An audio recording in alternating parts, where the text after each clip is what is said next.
नमस्कार दोस्तों, स्वागत है आपका सागर उत्सव अकेडमी में। आज हम एक्सरसाइज 5.3 का क्वेश्चन नंबर 15 हल करेंगे। क्वेश्चन नंबर 15 प्रश्न में कहा है इसमें, निर्माण कार्य से संबंधित किसी ठेके में एक निश्चित तिथि के बाद कार्य को विलंब से पूरा करने के लिए जुर्माना लगाने का प्रावधान इस प्रकार है। मतलब कहने का मतलब यह है, निर्माण कार्य, कोई मकान बन रहा है या कोई भी काम बन रहा है, कोई भी चीज़ बन रही है, मकान बन रहा है, बाथरूम, सड़क, कुछ भी चीज़ बन सकती है। तो संबंधित किसी ठेकेदार, तो उस काम से संबंधित जो ठेकेदार है, मतलब जो ठेकेदार उस काम को कर रहा है तो उसे एक निश्चित तिथि के बाद कार्य को विलंब से पूरा करने के लिए जुर्माना दिया जाता है। यानी वो काम टाइम पर नहीं कर पाता तो लेट करने के लिए उसे फीस लगती है। जैसे कि पेनल्टी लगती है ना, बिजली का बिल आता है हमारा तो उस पर पेनल्टी लगती है अगर टाइम पे जमा नहीं किया। तो ऐसे ही अगर वो टाइम पे काम नहीं करके देता है तो विलंब से पूरा करने के लिए जुर्माना, यानी कि उसको पेनल्टी लगेगी। लगाने का प्रावधान इस प्रकार है। तो ये पेनल्टी भी देख लें। तो उसने बोला है कि पहले दिन के लिए जुर्माना 200 रुपये, यानी कि अगर एक दिन लेट होता है तो पहले दिन के लिए जुर्माना 200 रुपये लगेगा। दूसरे दिन के लिए जुर्माना 250 रुपये, यानी कि अगले दिन 50 रुपये और बढ़ जाएगा। तीसरे दिन के लिए जुर्माना 300 रुपये, हर बार 50-50 रुपये बढ़ रहा है। अर्थात प्रत्येक उत्तरोत्तर दिन का जुर्माना अपने से ठीक पहले दिन के जुर्माने से 50 अधिक है। सही है, पता भी चल रहा है, 50-50 रुपये बढ़ाते चला जा रहा है पर डे का। एक ठेकेदार को जुर्माने, ये गलत लिख गया है, जुर्माने के रूप में कितनी राशि अदा करनी पड़ेगी यदि वह इस कार्य में 30 दिन का विलंब करे तो देता है तो। ठीक है भाई, क्वेश्चन आसान है, बस लैंग्वेज था तो हमने देख लिया है। एक ठेकेदार कोई काम अगर लेट करता है तो पहले दिन उसको 200 रुपये जुर्माना देना होगा, दूसरे दिन 250, तीसरे दिन 300, ये बढ़ता हुआ चला जाएगा।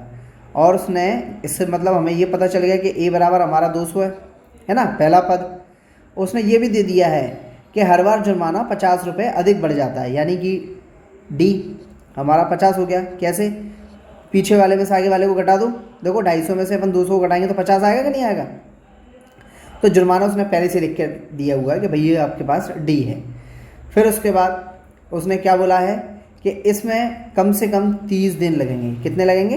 30 दिन। तो यानी कि एन भी दे दिया है उसने अपन को 30। सारी चीज़ें अपन को दे रखी है, बस कुछ नहीं है। अब अपन इसको करने के लिए सूत्र लगा देते हैं और काम हो जाएगा।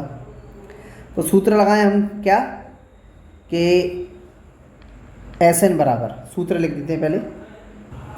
तो हमने ये सूत्र यहाँ लिख दिया है, बस कुछ नहीं है, इसमें मान रखो और अब सीधे निकल आएगा हल। आसान क्वेश्चन है, कोई ज़्यादा टफ नहीं है। चलो सारे मान रख देते हैं अपन।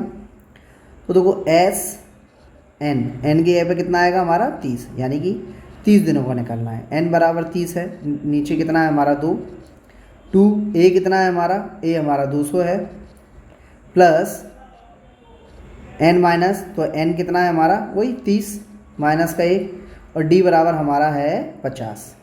सारे मान रख दिए, बस कैलकुलेशन करना है। इसको काटा 2 एकम 2, 2 एकम 2, 2 पंजे 10, यानी कि ये आ गया हमारा 15। पहली चीज़ ये आ गया हमारा 15। 200 का इसमें गुणा कराएंगे, 2 दूनी 4, यानी कि 400 ये आ गया। 30 में से 1 जाएंगे तो 29 आएगा, और 29 और गुणा कराना है 50 का। ठीक है भाई, 15 बार चल ही रहा है, अंदर 400 है ही, बनी गया था हमारा। अब 50 का इसमें गुणा कराएं तो देखो 50 का गुणा कराएंगे तो पहले 0 लिख दो क्योंकि 0 पीछे। अब 5 का गुणा कराओ, 5 नाम 45, 45 की 5 और 4 हासिल, फिर 5 दूनी 10, 11 12 13 14, यानी कि 1450। इसको जोड़ दो पूरे को। जब अपन जोड़ेंगे तो हमारा बनेगा कितना, 1450 प्लस 400, यानी कि 1850। 15 में गुणा करा देते हैं, इसका गुणा साइड से कर लेते हैं। कितना होगा 1850 गुणा 15। 15 का 0 में करेंगे तो 0, 15 पंजे 75, 75 की 5 हासिल 7, और 15 अट्ठे 120, 120 और 7 127, 27 की 7, और 127 में से 7 गया तो 12 बचा, और 15 एकम 15, 15 प्लस 12 तो जो जाएगा हमारा 27। तो कितना जुर्माना लगेगा इसका इससे गुणा करने पर 27,750 रुपये 30 दिनों का कुल जुर्माना है ना। इसको बगल से लिख देता हूँ, ये गुणा किया हमने, ये तो हमारा गुणा था इतना, ये गुणा था, हटा देते हैं, कितना आया 27,750। जगह नहीं बन रही, साइड से ऐसे करके यहाँ लिख देता हूँ। SN बराबर 27,750 रुपये 3 दिनों का, 30 दिनों का जुर्माना, 30 दिनों का जुर्माना, जुर्माना जुर्माना जुर्माना 30 दिनों का जुर्माना है ये हमारा 27,750 रुपये। ठीक है, इसी के साथ ये प्रश्न भी हमारा समाप्त हुआ। आसान था, ज़्यादा बड़ा नहीं है। ठीक है क्वेश्चन।